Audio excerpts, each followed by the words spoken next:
Chapter 1. The Prince Who Gave Everything. Let me tell you about something truly amazing that happened long ago. In the beautiful kingdom of Sivi, a very special child was born, but this wasn't just any royal birth. The moment tiny Prince Vessantara came into this world, something extraordinary happened. This newborn baby, can you believe it, reached out his little hand and spoke. His very first words were, "Mother, I want to give a gift. Do you have something I can share?" His mother, Queen Pusati, wasn't completely shocked though. You see, she had once been a goddess in heaven before coming to earth as a queen. She knew her son was destined for greatness. So what did she do? She placed a small bag of gold coins in his tiny palm and said, "Yes, my sweet son, give whatever makes your heart happy." The baby prince was named Vessantara after the street where he was born, and from his very first day, everyone could see he was different. He had the kindest heart anyone had ever seen. As Vessantara grew up, his love for giving just grew and grew. By the time he was only 8 years old, just a child, he would have given away his own heart if someone had asked for it. Can you imagine? When he turned 16, he married the beautiful Princess Maddie, who loved him deeply and completely understood his generous spirit. They were perfect together. Then something magical happened. The gods blessed Prince Vessantara with an incredible gift, a magnificent white elephant that could make rain fall from the sky. In their farming kingdom, this elephant was more precious than all the gold in the royal treasury. When the crops needed water, the elephant would call the rain clouds and the harvests would grow rich and plentiful. Every single day, Prince Vessantara would give away thousands of gold coins to anyone who needed help. He built special houses at each gate of the city where poor people could come for food, money, or anything they needed. No one who asked for his help ever went away empty-handed, not once.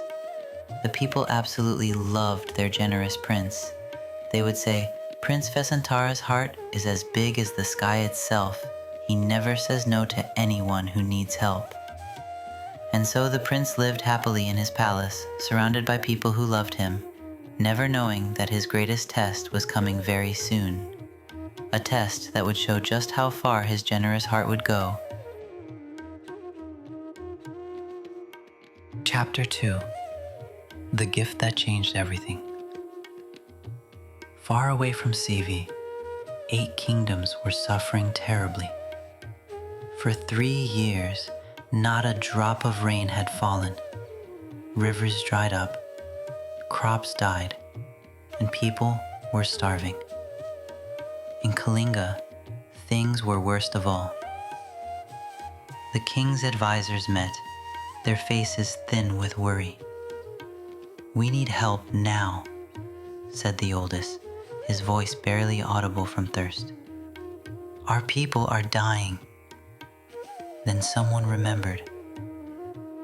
What about Prince Vessantara? Everyone says he never refuses help, and he has a magic rain-making elephant. 8 men made the difficult journey to Sivi. They walked for days through parched lands until they reached Vessantara's kingdom. Perfect timing.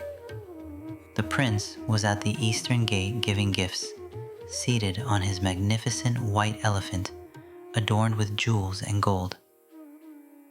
The men approached, so weak they could barely stand.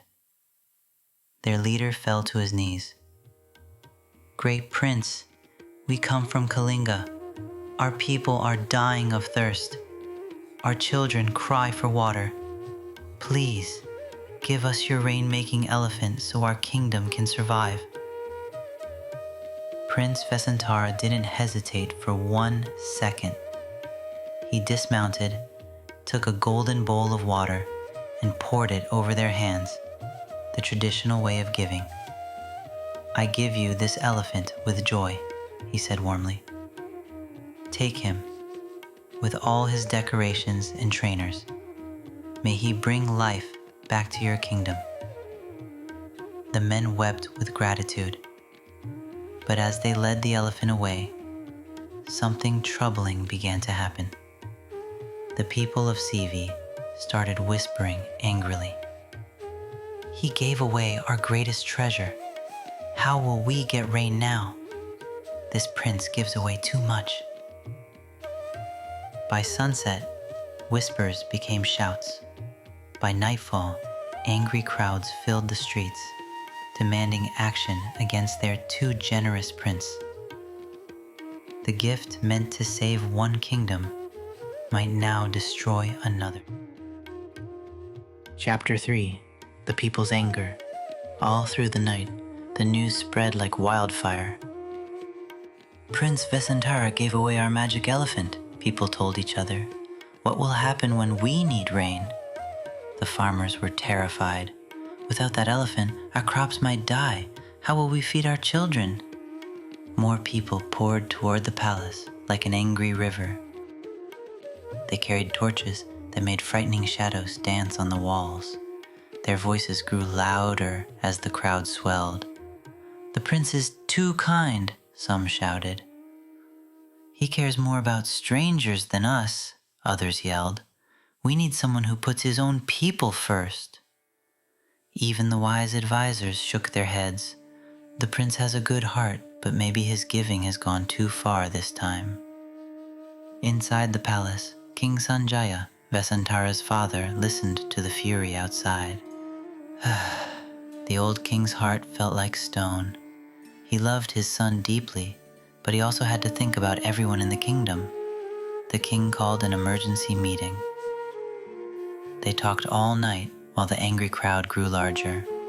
"What should we do?" asked the king, his voice trembling. "My son has always been generous. It's who he is, but the people are truly upset." His oldest advisor spoke carefully. "Your Majesty, Prince Vessantara has a beautiful heart, but a prince must protect his people. That magic elephant was our insurance against drought." Other advisors nodded. "The people are frightened. They believe the prince values strangers more than those he should protect." As dawn broke, King Sanjaya knew what he must do. He sent for Prince Vessantara. When the prince entered, he looked calm despite the angry voices outside. He had spent the night in prayer and understood what was happening. "My dear son," said King Sanjaya, tears filling his eyes, "the people demand that you leave the kingdom and go live in the forest." Prince Vessantara bowed respectfully. "I understand, Father. I'm not angry. The path of giving is never easy, but it's the path I must follow. You may take whatever you wish." Prince Vessantara smiled gently. "I ask for only one thing. Let me give one final gift to the people before I go." Even with a broken heart, the old king nodded yes.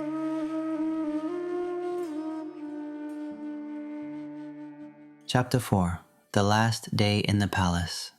The next morning, Prince Vessantara woke up early for his final day in the palace. He wanted to give one last, magnificent gift to show the people he loved them, even as they sent him away.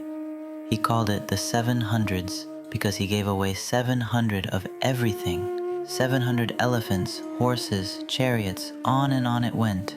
People came from everywhere for these incredible gifts. As they watched the prince giving with a genuine smile, many started feeling guilty. Look how kind he still is. Even when we're sending him away, he still helps us. Maybe we were wrong? Others wondered quietly, but it was too late. The decision was made. When sunset came, Prince Vessantara returned to say goodbye to his family. Princess Maddie waited with their children, little Jolly and sweet Kanhajina. "My dear wife," said the prince gently, "I must leave for the forest. You and the children should stay here where you'll be safe." But Princess Maddie shook her head firmly. "Where you go, I go. I married you for better or worse. Your path is my path." The children looked up with big eyes. "We want to stay with Daddy and Mommy." King Sanjaya tried one more time, pleading, "Please, Maddie, let the children stay. The forest is no place for little ones." But Princess Maddie wouldn't budge. A wife belongs beside her husband, Children belong with their parents. We'll be fine together. The old king saw her mind was made up. With tears streaming down, he ordered a golden chariot prepared with 4 horses. That night, the royal family packed only simple necessities. They said goodbye to comfortable beds and all the beautiful things they'd known. Early next morning, as the sun painted the sky pink and gold, the family climbed into their chariot. Vessantara took the reins while Maddie held the children close. People lined the streets as they passed, some crying, some praying, some starting to feel sorry for what they'd done. At the city gates, King Sanjaya and Queen Fusati waited. The old king hugged his son tightly. "I don't know when I'll see you again," he whispered, tears flowing. "Don't worry, father," said Vessantara calmly. "We'll be happy, and someday we'll meet again." The grandmother hugged her grandchildren one last time. "Remember, you are royal children. Be brave and kind, like your father." With one final wave, Prince Vessantara guided the horses toward the forest. Behind them, the palace disappeared from view. The family didn't look back. Their new life awaited in the forest, where their love would face tests they never imagined. Chapter 5. The Journey to the Forest. The golden chariot rolled smoothly toward the distant mountains. 4 beautiful horses stepped proudly, their bells jingling softly. Prince Vessantara held the reins while Princess Maddie pointed out colorful flowers to distract the children. As they traveled, word spread quickly about the royal family passing through. Some came to stare, others waved goodbye, and a few hoped for one last gift from the prince's famous generosity. At noon, they met 4 holy men who had missed yesterday's gift-giving. Spotting the magnificent horses, their eyes lit up with hope. "Great Prince, would you give us these beautiful horses?" Prince Vessantara smiled warmly and stopped immediately. "Of course," he said, unhooking the horses. "Take them with my blessing." Princess Maddie watched quietly, wondering how they would continue their journey. As the men led the horses away, something magical happened. 4 golden deer emerged from the forest, seeming to understand exactly what was needed. "Look, children," said Princess Maddie softly. "The forest is helping us." Prince Vessantara harnessed the deer, and they continued. The children laughed with joy at this unusual way to travel. Later, they met another holy man who admired their chariot. "What a wonderful chariot. It would help my family so much. Might you give it to me?" Once again, Prince Vessantara didn't hesitate. "It's yours," he said happily, helping his family down and unhooking the deer. Now the royal family had to walk. Prince Vessantara carried little Kanajina on his shoulders, while Princess Maddie carried Jali. The deer walked beside them like friends. Throughout the day, they met more people asking for things. Each time, Prince Vessantara gave away whatever was requested.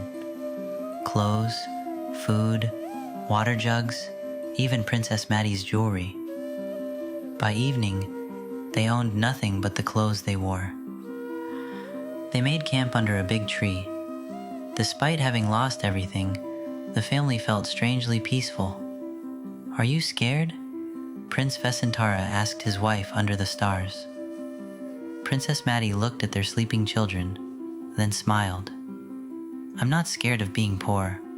I'm only worried about what your kind heart might give away next." Prince Vessantara took her hand, but made no promises. Chapter 6. The Forest Home. After 7 days of walking through hills and valleys, the royal family finally reached the beautiful forest of Mount Vanka. It was like entering a completely different world. Colorful birds sang the sweetest songs from tall trees, crystal clear streams bubbled happily over smooth stones, and everywhere they looked, trees heavy with delicious fruits beckoned to them. "This will be our new home," said Prince Vessantara, leading his family into a peaceful clearing beside a gorgeous pond covered with pink and white lotus flowers. But wait! To their complete amazement, they found 2 perfect little huts made of leaves and branches, waiting for them, as if someone had built them just moments before they arrived. The huts were clean and dry, with soft grass floors and clever little windows that let in the gentle forest light. "Who made these for us?" asked little Jali, running excitedly to explore the huts. "I think," said Princess Maddie with a knowing smile, "the forest spirits wanted to welcome us." The family quickly settled into their new forest life. They traded their fancy palace clothes for simple outfits made from soft tree bark. Princess Maddie learned to weave beautiful baskets from forest vines, while Prince Vessantara taught the children which plants were safe to eat and which streams had the sweetest water. Every morning, Princess Maddie would wake up early to gather food for her family. While she was gone, Prince Vessantara would take care of the children and spend time in quiet meditation. The children loved their forest home. They learned to swim in the clear streams, climb the strong trees, and make friends with the gentle forest animals. In the evenings, the family would sit together beside their lotus pond as fireflies began to dance in the twilight. Prince Vessantara would teach them important lessons about life. "Everything in this world changes," he would say gently. "Our palace, our treasures, even our bodies will not last forever. But the love we share and the good things we do for others, these will last much longer." Little Kanajina asked, "Is that why you give everything away, Father? Because the love is more important than the things?" "Yes, my clever daughter," said Prince Vessantara, stroking her hair lovingly.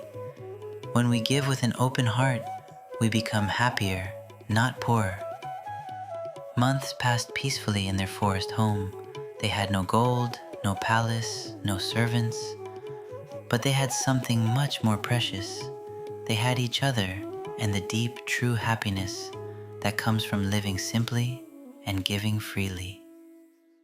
But even in this peaceful forest paradise, the greatest test of Prince Vessantara's giving heart was still to come, a test that would challenge everything he believed about love and letting go. Chapter 7. The Scary Old Man. Far away from the peaceful forest, in a small dusty village, there lived a very old man named Jataka. He was not a nice person at all. He was greedy and mean and cared only about himself. His back was bent like an old tree branch. His few remaining teeth were black and broken, and his hair was a tangled, dirty mess. This unpleasant old man had somehow managed to get himself a young wife named Amitabha. She was pretty, yes, but also incredibly spoiled and lazy. She refused to do any work around their small hut, especially getting water from the village well. Whenever Amitabha went to the well, the other women would laugh at her behind their hands. "Look at that young girl married to that disgusting old man," they would snicker. "How pathetic she looks." Amitabha got so embarrassed that she absolutely refused to go to the well anymore. "I will not get water ever again," she told Jataka. "Those women are horrible to me. You need to get me some servants to do all the work, or I swear I'm going to leave you." Old Jataka was terrified of being left alone. He desperately asked around the village, "Where can I find servants without having to pay for them?" The village people thought this was hilarious.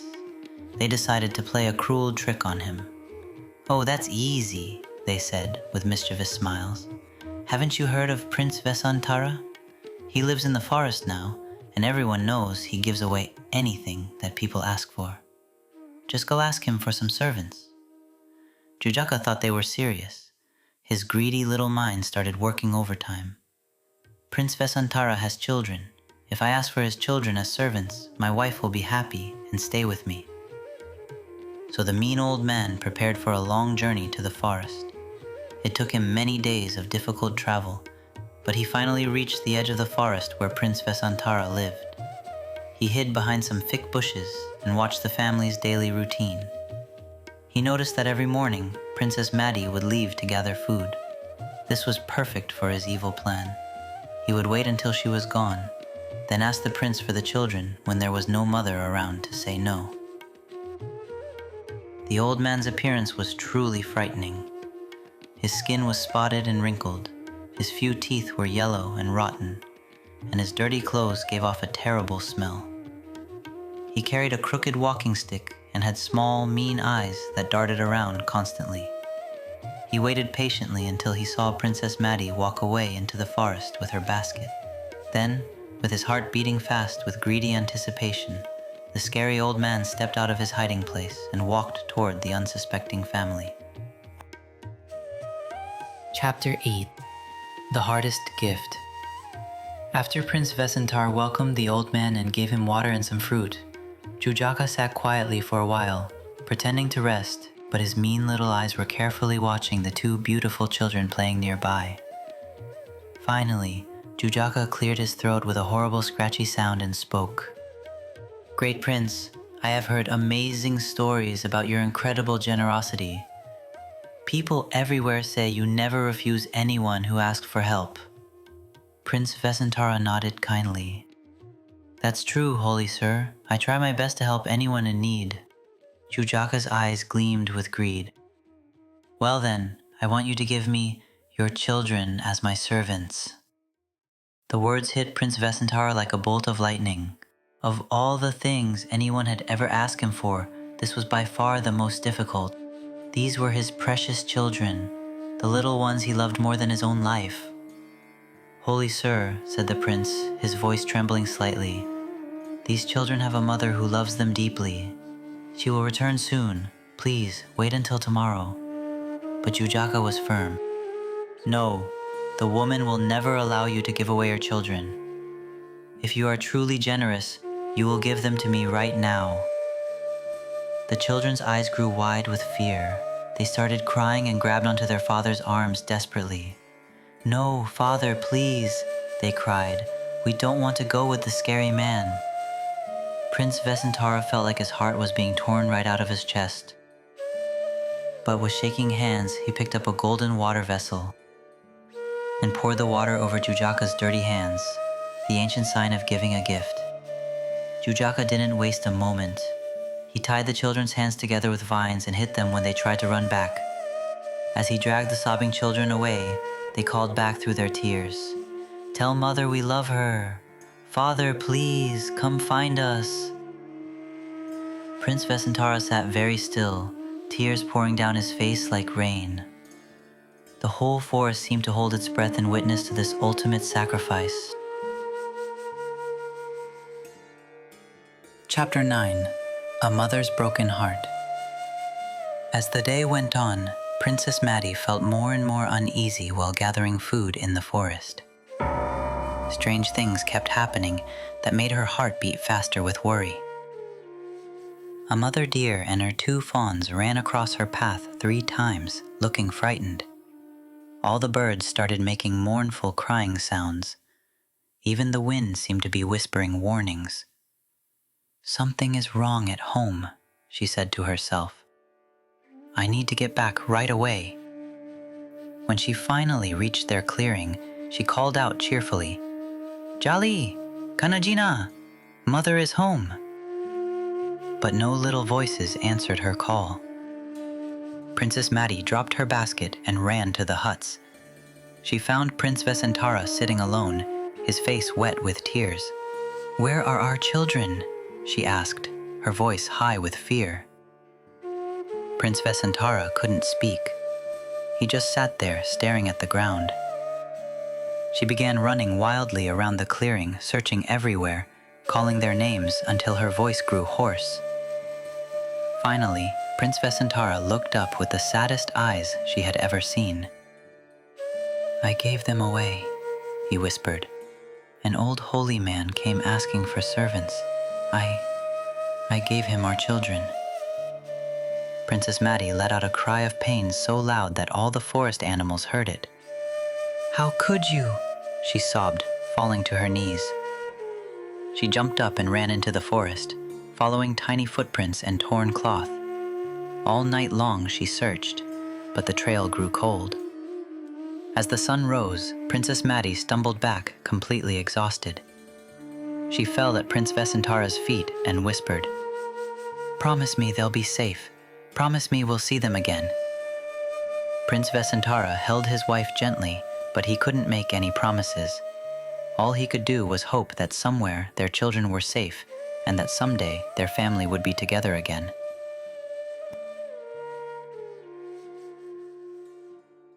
Chapter 10. The Final Test. The day after the children were taken away, Princess Maddie moved through their forest home like a ghost.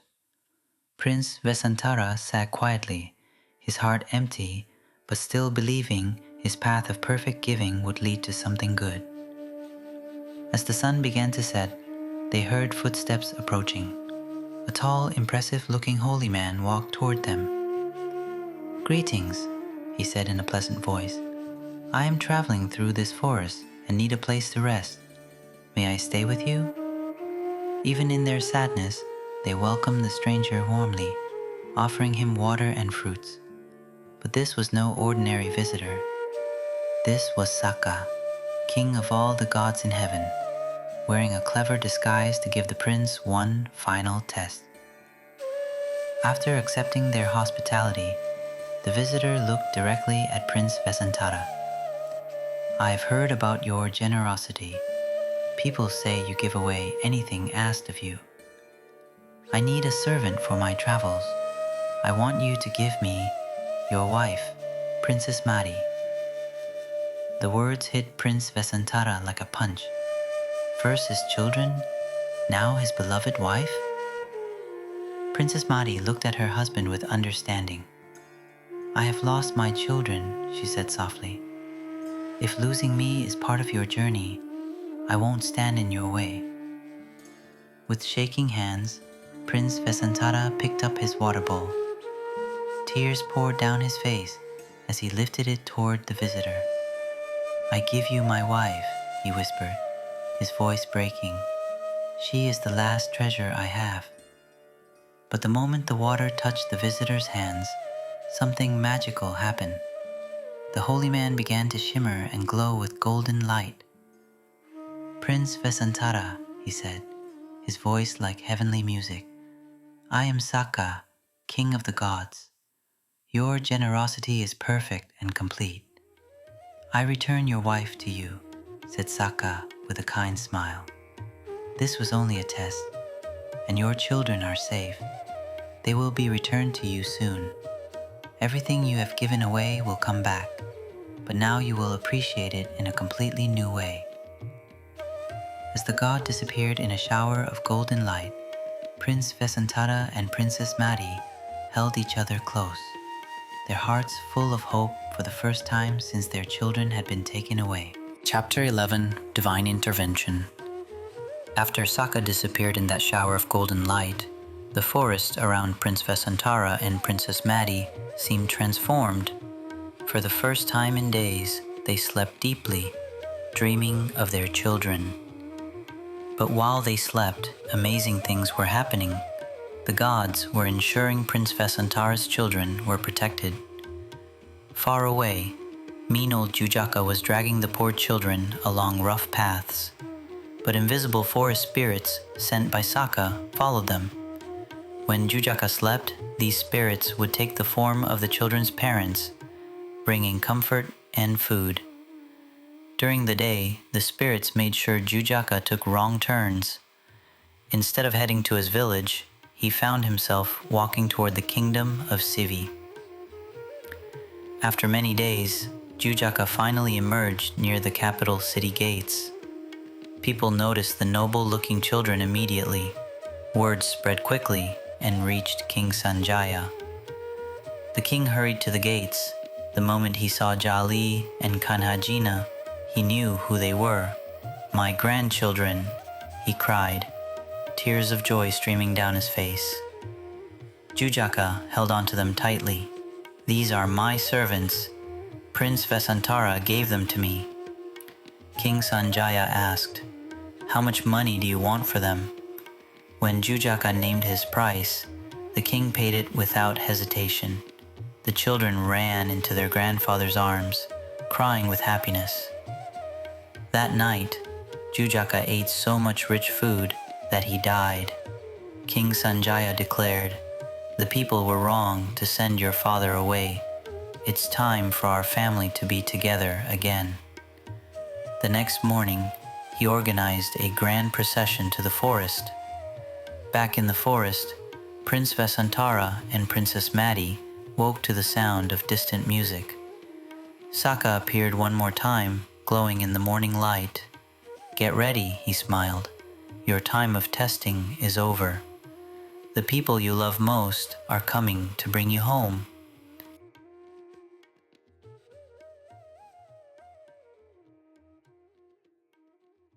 Chapter 12. The Sweetest Reunion. The sound of trumpets and drums grew louder and louder as it echoed through the forest. Prince Vessantara and Princess Maddie climbed a small hill to see what was approaching. What they saw took their breath away. A grand procession was winding through the forest paths. But the most amazing sight was at the very front. There was King Sanjaya, and riding beside him were Jali and Kanajina. "It's our children," cried Princess Maddie, her voice breaking with joy. "They're safe. They're coming home." The moment the procession reached the clearing, the children jumped down and ran toward their parents. "Mama, Papa," they shouted. The family embraced in the middle of the clearing, holding each other tightly. "My precious treasures," whispered Princess Maddie, covering her children's faces with kisses. "The gods took care of us," said little Kanajina. "And grandfather found us," added Jali excitedly. King Sanjaya approached his son with tears in his eyes. "My son, I was wrong to send you away. Your generosity is something to be proud of." Prince Vessantara hugged his father. "There's nothing to forgive. Everything that happened was part of my journey." The people from the kingdom approached Prince Vessantara one by one, asking for forgiveness. "We didn't understand before, but now we see that your kind heart makes our kingdom special." That night, the forest clearing became like a magical outdoor palace with feasting and celebration. After everything, Princess Maddie asked quietly, "Will you keep giving away everything that people ask for?" Prince Vessantara looked at his family and the celebrating people. "I've learned that the real purpose of giving is not to make yourself poor. It's to make your heart rich with love. When you give with the right spirit, everything you need comes back in ways you never expected."